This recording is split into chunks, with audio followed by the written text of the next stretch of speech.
ప్రభు అయిన యేసుక్రీస్తు యొక్క పరిశుద్ధమైన నామంలో వాక్యం వింటున్న ప్రతి ఒక్కరికి house of vision international ministries తరపున ప్రేమపూర్వకమైన వందనాలు తెలియజేస్తా ఉన్నాం. అందరు బాగున్నారు కదా? వాక్యం విందాం. మే మాసం 9వ తారీఖు 2026 సంవత్సరం. ఈనాటి వాక్య ధ్యానం యెషయా గ్రంథం 54వ అధ్యాయం 3వ వచనం. కుడివైపునకును ఎడమవైపునకును నీవు వ్యాపించెదవు, నీ సంతానము అన్యజనముల దేశమును స్వాధీనపరచుకొనును, పాడైన పట్టణములను నివాస స్థలములుగా చేయును. దేవుడు మన జీవితాన్ని ఎప్పుడు కూడా పరిమితం చేయడానికి ఆయన ఇష్టపడ్డు. ఆయన ఆశీర్వాదము అన్ని దిక్కులలో నుంచి కూడా మనం పొందుకోవాలని దేవుడు ఇష్టపడతాడు. అది దేవుని యొక్క ఉద్దేశం తన ప్రజల పట్ల. అన్ని విషయాల్లో కూడా మనము దీవించబడాలి, అన్ని దిక్కులలో నుండి మనము దీవించబడాలి. కుటుంబంలో, ఉద్యోగంలో, ఆర్థికపరమైన స్థితిగతుల్లో.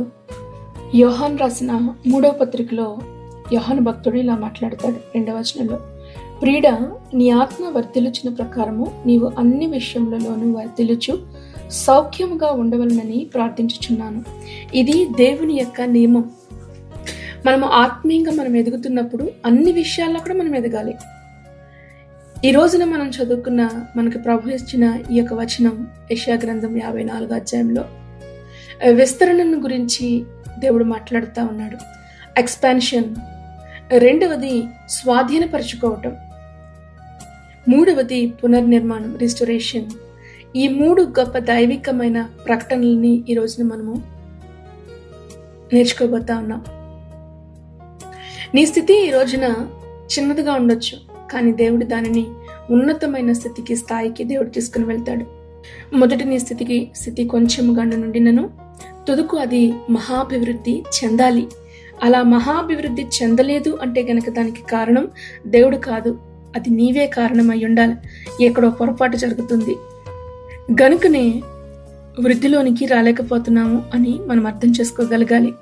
గనుక దేవుని యొక్క ఉన్నతమైన భవిష్యత్తు మన పట్ల ఆయన కలిగి ఉన్నాడు. గనక మన యొక్క పరిమితమైన ఆలోచనలు, మనం ఎప్పుడు కూడా చిన్న చిన్నగా ఆలోచనలు ఉంటాయి, వాటిని విడిచిపెట్టి దేవుని యొక్క దృష్టితో, దేవుని చిత్తానుసారంగా మనం అడిగినప్పుడు దేవుడు మన యొక్క భవిష్యత్తును ఆయన విశాలపరిచే దేవుడు.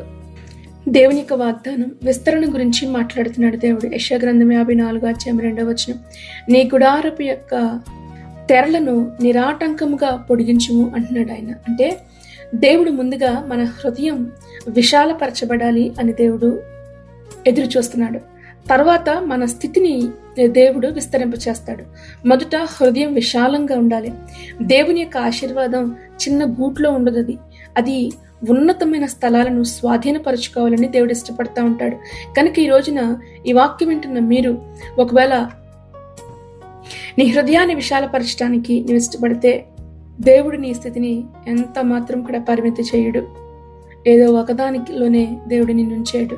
అన్ని వైపులా కూడా మీరు దీవించబడాలి. ఇస్సాకుతో దేవుడు అంటాడు, ఇదిగో ఆదికాండం 28:14, నీవు పడమటికి, తూర్పు, ఉత్తర, దక్షిణ అన్ని వైపులకు కూడా నువ్వు వ్యాపించేదువు కదా. మనం వ్యాపించడం, విస్తరించబడడం దేవుని యొక్క ఉద్దేశమైంది. రెండవది స్వాధీనపరచుకునే జీవితాలు. నీ సంతానమును అన్యజనముల దేశమును స్వాధీనపరచుకును. నీ సంతానము అన్యజనుల దేశాలను స్వాధీనపరచుకును. అంటే ఇది కేవలము విజయం మాత్రమే కాదు, ఆత్మీయమైన అధికారాన్ని దేవుడిస్తున్నాడు. మనం స్వాధీనపరచుకోవాలి. దేవుడు మనకి ఒక భాగాన్ని ఇచ్చాడు, దానిని మనం స్వాధీనపరచుకోగలగాలి. ఇజ్రాయెల్కి దేవుడు చెప్పాడు, ఇదిగో కనాను దేశాన్ని మీకు ఇచ్చాను అంటే వాళ్ళు వెళ్ళి ఊరికనే చేతులు కట్టుకుని నిలబడితే ఆ కనాను దేశం వీళ్ళకి రాలేదు.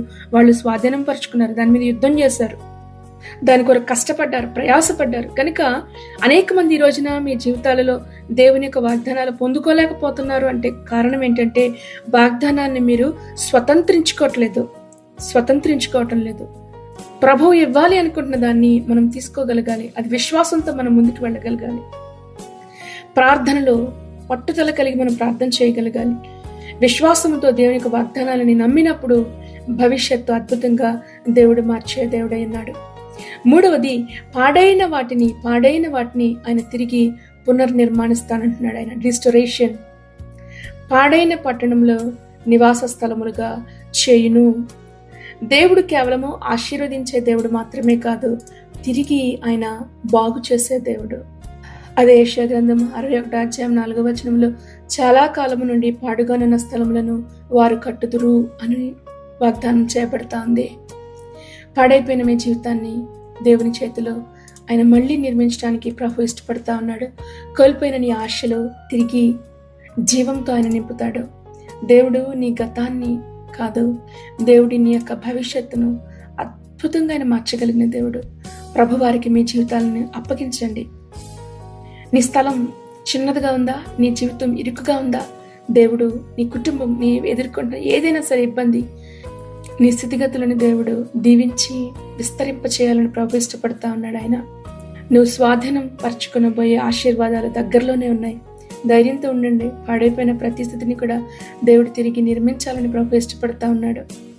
మీరు విస్తరించబడాలి. ఎక్స్పాండ్ కావాలా? విస్తరించబడాలి, స్వాధీనపరచుకోగలగాలి. మీరున్న చోటనే ఉండిపోవడం కాదు, అన్ని దిక్కుల అన్ని వైపులా దీవించబడాలి. అబ్రహామును దేవుడు పిలిచాడు. 12వ అధ్యాయంలో నిన్ను గొప్ప జనంగా చేస్తానన్నాడు. అర్థం ఏంటో తెలుసా? ఒంటరిగా పిలిచాడు.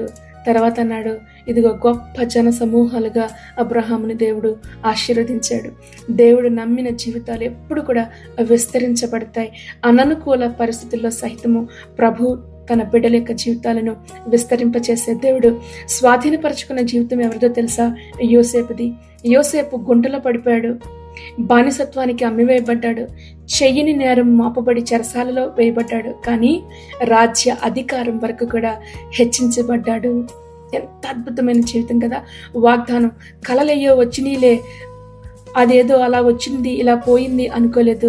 ఆ కలల కోసము ఎంత ఎదురు చూసుకుంటాడో ఆలోచించండి. ఈ రోజున మీ జీవితంలో నెరవేర్చబడవలసిన దర్శనాల కొరకు ఎదురు చూస్తా ఉన్నారా? దేవుని వాక్యం మిమ్మల్ని పరిశోధిస్తున్నప్పుడు, మిమ్మల్ని పరీక్షిస్తున్నప్పుడు, ఆ పరీక్షల్లో ఓపికతో నమ్మకంతో ప్రభు కొరకు మీరు ఎదురు చూడగలిగినప్పుడు ఎటువంటి గుంట అయినా పర్వాలేదు, ఎటువంటి బానిసత్వం అయినా పర్వాలేదు, చెరసాల అనుభవిస్తున్న స్థితి అయినా పర్వాలేదు. ఎందుకో తెలుసా? ఒకరోజు రాబోతా ఉంది, దేవుడి నిన్ను సింహాసనం మీద కూర్చుండి పెట్టబోతా ఉన్నాడు.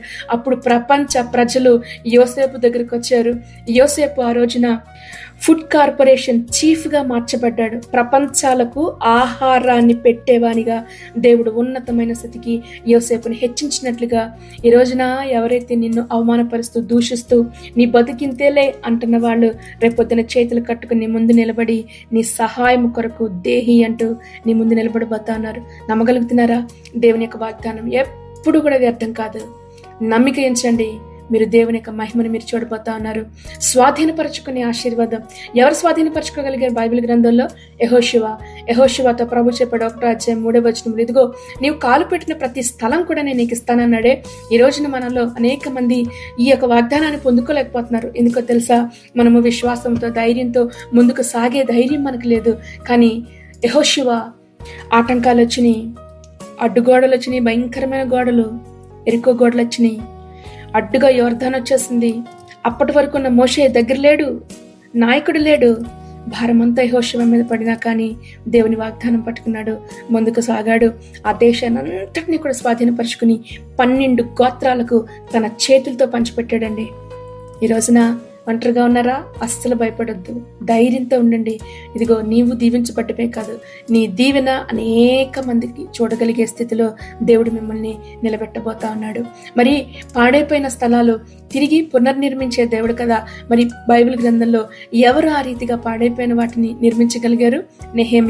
నెహెమ్యా కూలిపోయిన గోడల్ని ఎక్కడి నుంచో దూరం నుంచి వచ్చాడు, వార్త విన్నాడు. అయ్యో నా నగరం గోడలు లేకుండా ప్రాకారం లేకుండా ఉండకూడదు అని, అసాధ్యమని అందరూ వెనక్కి వెళ్ళిపోయిన దినాన్న నెహెమ్యా ఒక్కడు నిలబడ్డాడు. 52 రోజుల్లో మొత్తం యెరూషలేము పట్టణం, ఆ యొక్క దేశం చుట్టూ కూడా గోడను నిర్మించగలిగి దాన్ని పూర్తి చేయగలిగాడండి. ఎంత అద్భుతమైన వాగ్దానం కదా. చూడండి, ఇప్పటి వరకు నేను చెప్పిన ఈ పేర్లు ఉన్న వాళ్ళందరూ కూడా మనలాంటి సాధారణమైన వాళ్ళే, మనలాంటి సాధారణమైన భక్తి కలిగిన వారే. కానీ దేవుని యొక్క వాగ్దానాలను హత్తుకున్నారు, ప్రభువుని నమ్మకంగా నిలబడగలిగారు. ఒక రూతు మీకు తెలుసు, ఏ పొలంలోకైతే వెళ్ళి ఆ యొక్క పరిగేరుకోవాలనుకున్నదో, విదేశీరాలుగా ఒక విధవరాలుగా పేదరికంలో ఉంటూ వాళ్ళ పడేసింది ఏదన్నా ఉంటే తెచ్చుకుందాం అని వెళ్ళింది. కానీ ఆమె చూపించిన విధేయత, దేవుడు ఆమెను చూసిన విధానం, ఆమెను దేవుడు ఎంతగా హెచ్చించాడో తెలుసా? ఏ పొలంలోకైతే గనక ఒక పనివానిగా కూడా కాదు, ఒక విదేశీరాలుగా వెళ్ళింది. పడేసింది ఏరుకుందాం అనే స్థితిలోకి వెళ్ళి అదే పొలానికి యజమానురాలుగా మారింది. ఎందుకు ప్రభు యొక్క కార్యాలను మీ జీవితంలో అనుమానిస్తున్నారు? ఇది జరుగుతుందా? దేవుడు నాకు చేస్తాడా మేలు? నిజంగా నా బ్రతుకు బాగుపడుతుందా అని ఎందుకు అనుకుంటున్నారు? దేవుడు నమ్మదగిన దేవుడు. విశ్వాసం ఉంచండి. ఈ రోజున నీ జీవితంలో అనేకమైన బలహీనతల నుండి నువ్వు ఫెయిల్ అయిపోతున్నా కానీ దేవుడు నీ చేపట్టుకున్నాడు. ఎందుకంటే నువ్వు నమ్ముకుని వచ్చింది సర్వశక్తుని యొక్క నీడకొచ్చావు. ఆయన నిన్ను విడిచిపెట్టడు. వట్టి చేతులతో ఆయన ఎంత మాత్రం కూడా నిన్ను ఆయన పంపివేయడు. ఈ వాక్యం ద్వారా ప్రభు మిమ్మల్ని అందరినీ దీవించి ఆశీర్వదించును గాక. ప్రార్థన చేసుకుందాం. మహాపరిశుద్ధుడైన తండ్రి, మీ పరిశుద్ధమైన నామాన్ని బట్టి వందనాలు. ఇదిగో ఈ రోజు నీ వాక్యం ద్వారా మీరు మా అందరితో మాట్లాడారు. నీకు స్తోత్రాలు చెల్లిస్తూ ఉన్నాము ప్రభా. విస్తరింప చేస్తానంటున్నావు. నీ బిడ్డలు ఉన్న చోటను ఉండిపోవటం నీకు ఇష్టం లేదు కనుక దేవా, అన్ని వైపులా మేము విస్తరించబడాలి.